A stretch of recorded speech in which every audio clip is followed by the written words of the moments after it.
샬롬. 오늘도 하나님의 말씀 앞에 나오신 여러분 환영합니다. 우리 함께 기도하겠습니다. 하나님, 오늘도 우리에게 귀한 말씀 주시니 감사합니다. 이 말씀으로 우리의 심령 가운데 생명이, 동기가, 능력이 샘솟게 하여 주옵소서. 우리의 스스로의 힘으로 살아가지 않게 하옵소서. 욕망과 탐심으로 살아가지 않게 하옵소서. 하나님 말씀을 통해서 명예롭게, 가치가 있게, 하나님의 뜻에 부합하게 살아갈 수 있도록 우리 가운데 깨달음을 이 시간에 허락하여 주옵소서. 예수님의 이름으로 기도했습니다. 아멘. 오늘 함께 살펴볼 말씀 출애굽기 38장 1절에서 20절까지 함께 살펴보도록 하겠습니다.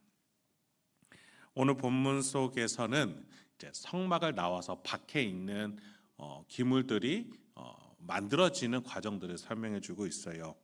번제단과 물두멍, 그리고 그 밖에 뜰의 울타리가 경계가 되어주는 것들에 대해서 말해줍니다. 세부적인 내용들은 일전에 살펴봤으니 이것들의 실사용에 대해서 한번 살펴보죠. 성막 밖에 말 그대로 영적인 전투의 현장이다라고 말씀을 드린 적이 있습니다. 그곳에는 동물의 피와 내장, 그리고 불태워지니 튀어대는 기름들, 그리고 타고 남은 재들이 곳곳에 뿌려지고 또 쌓여 있게 됩니다.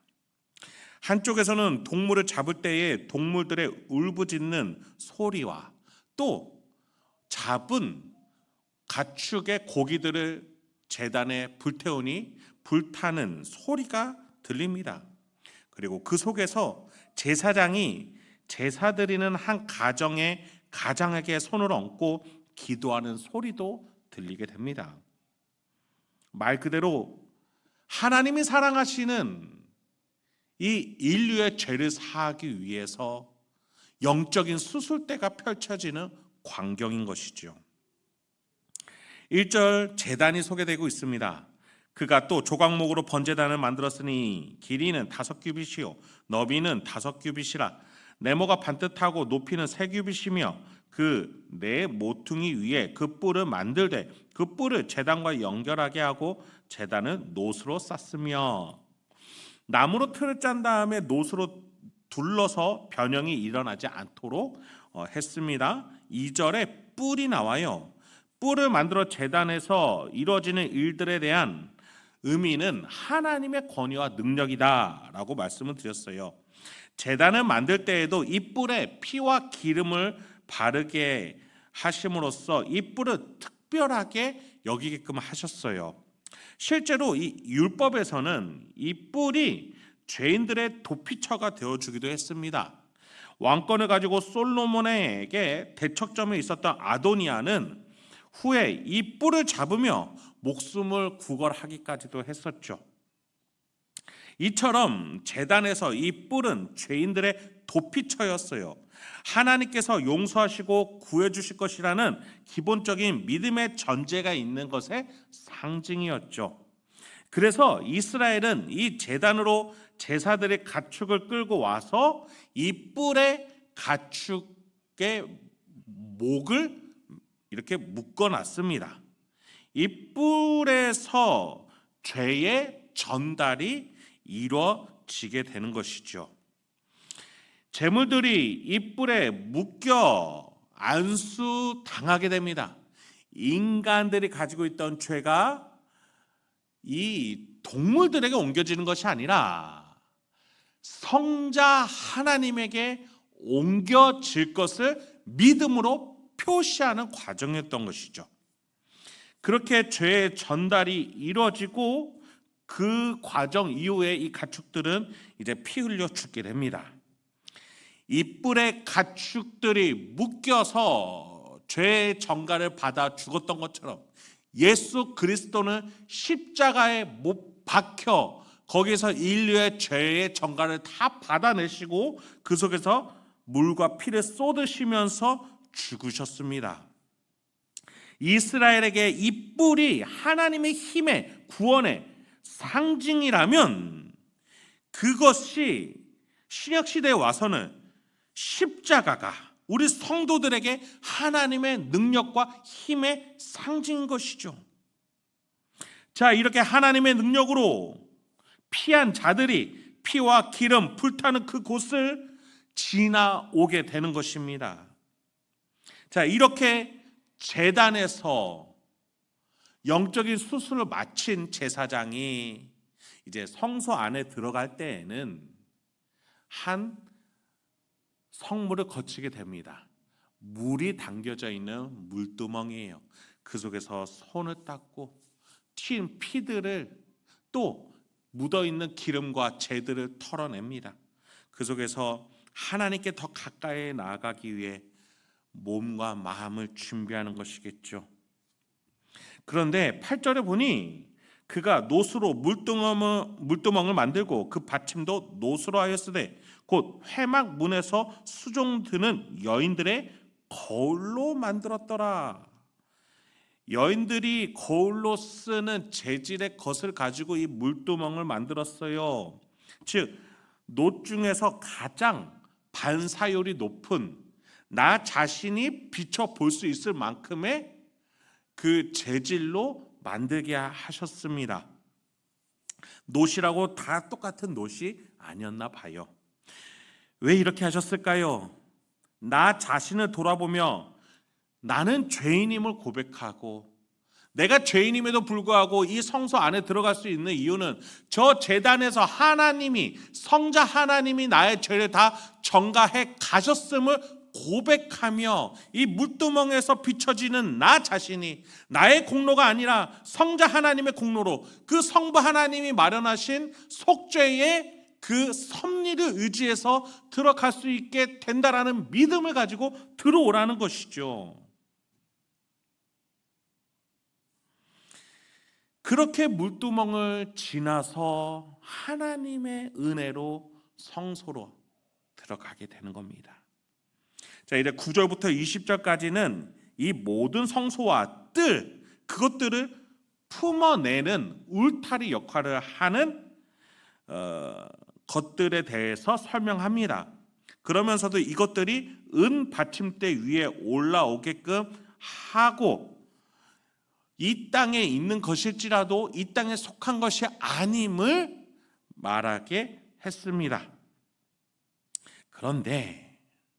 그런데요, 이렇게 고귀하고 성스러운 하나님의 임재 처소인 성소이자 성전을 두고 예수님이 이렇게 말씀하신 적이 있어요.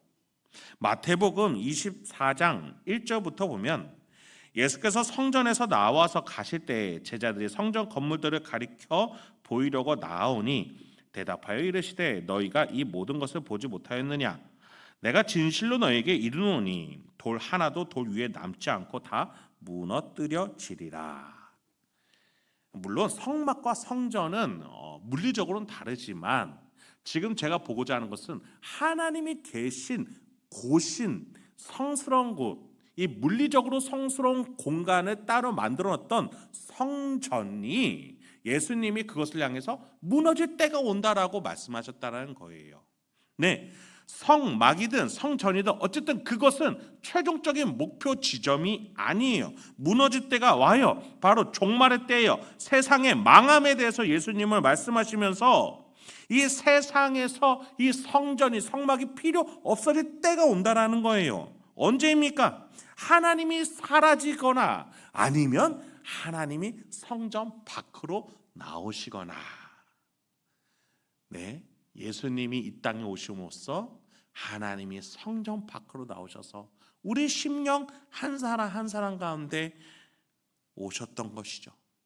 누구든지 주 예수 그리스도를 믿는 자마다 구원을 얻게 하시고 주로 시인하는 자에게 은혜를 베푸시는 그 놀라운 때가 예수 이후로 도래하게 되었다는 겁니다.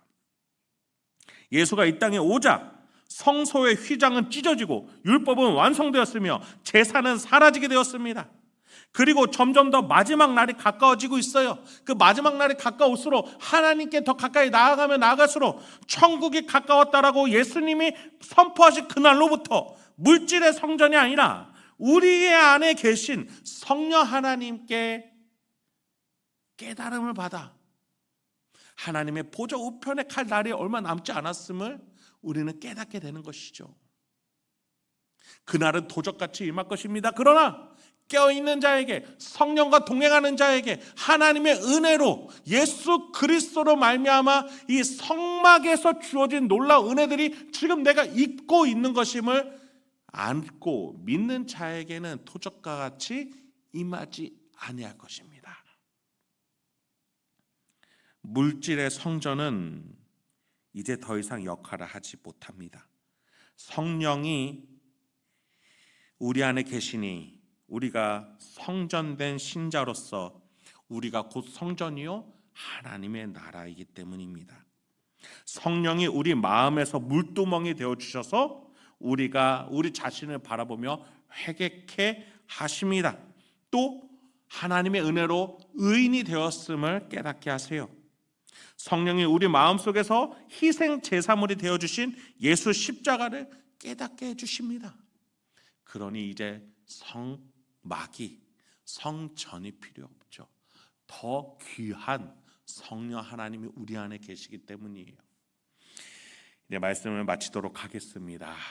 여러분, 우리는 놀라운 시대, 새로운 구속사의 시대를 살아가고 있어요. 마지막 날이 다가오면 다가올수록 우리 안에 계신 성령님과 더 긴밀하게 살아갈 줄 아는 저와 여러분이 되길 소망합니다. 세상은 그러면 그럴수록 더욱더 우리의 논을 속이려고, 우리의 마음을 분주케 하려고 세상에 더 뿌리를 두어야 되고 더 세상을 향해 지혜롭게 살아야 된다라고 우리를 뒤흔들려고 할 거예요. 그러나 낮아지고자 하는 자에게, 섬기는 자에게 하나님이 높여주신다는 그 약속이 우리 안에 성령님이 가르치고 계십니다.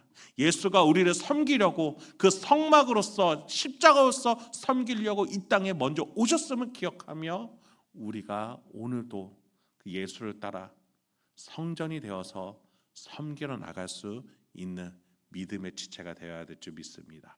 그렇게 오늘도 명예로운 하루를 보내시는 저와 여러분이 되길 주님의 이름으로 축원드립니다. 함께 기도하겠습니다.